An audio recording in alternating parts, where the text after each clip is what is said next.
Well, it's an experience, a nightmare, shared by many natives across the country. They were children living in Indian residential schools run by governments and churches. Along with harsh physical discipline, many students endured sexual abuse. One Okanagan man says that even though the last school was closed in the early 1970s, the emotional scars remain in the native community. An advisory that some of the language in this report from Brent Stafford may not be suitable for all our viewers. Their childhood memories are horrific. It just torments you to hell.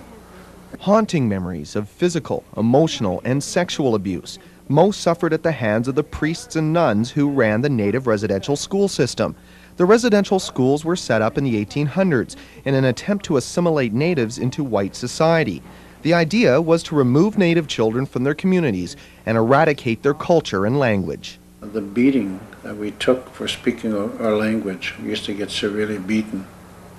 At times you couldn't close your hand, it'd be so swollen.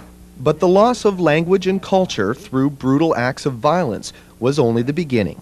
Priests that come into our rooms, and at times they would ask favors for, want to give you better stuff than the rest of the students for favors, for sexual favors. Of groping, assaulting you, trying to shove their finger up your anus and groping your penis and falling you down there. And these were the people that ran the school? Yes. White people? Yes, they were the priests and the nuns. McCallum is not the only native who suffered such horrors. Hundreds of BC natives are victims of the residential school system. There is a tremendous amount of anger out there that is just below the surface. At a First Nations summit meeting in Vancouver last week, Native leaders met with a 9-member RCMP task force set up to investigate and charge the operators of the residential schools. You know, those were criminal acts back in the 50s, 60s, 20s, 30s, 40s, and they still are today, and those people need to be held accountable. The RCMP already have 90 suspects, and in a few cases they have enough evidence to lay charges. But they admit it may be difficult to bring some of the accused to justice. They're going to be in their more senior years. Some are going to be deceased. Some may be infirm or in that category where Crown Counsel chooses not to, in the public's interest, to go ahead. And then thirdly, the police will have to try to locate an individual we may only have a partial name of. So as the RCMP investigate, natives like McCallum, who lived through the nightmare, try to strike a balance between the desire to see their abusers brought to justice and the ability to put their past behind them. And let's clear the air so that the healing can begin. And is it going to help, do you think? Yes, it will. Yes. In Kelowna, Brent Stafford, CHBC News. The RCMP say they will not lay any charges until they have completed their entire investigation. They estimate it will take almost 2 years before they're finished looking into all the complaints.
dark period? Because I mean, like, it's pretty much, it's really hard to. Yes, it is. It is very hard to get through that period. I was, for myself, I got to that point being in a domestic violence marriage, a very unhealthy marriage, and I had, for me and my frame of thought, I thought there was no other way out. Mm-hmm. And so when I actually attempted, I saw that, how can I say it? When I actually tried, I heard my children's voices and cries, and they were nowhere around. They weren't close by me. But for some reason, that 5 split seconds, I actually heard their cries and got help for myself. Wow. And when you were trying to get help, was it an organization who helped you, or you? I actually drove myself to the Indian Health Services Mental Health. Okay. And from there, like, how long did it take you to actually, feel like you're good or you got help? Not like you're good, like you could talk about it now. Like, how long did it take you to that healing process? It's still tough till this day, but to actually be able to tell my story, I can say probably barely 5 years ago. Wow. Just about the age of your organization. Most definitely. I wasn't ready to tell my story until my husband helped me create this organization. Wow. That's really, wow, that's amazing.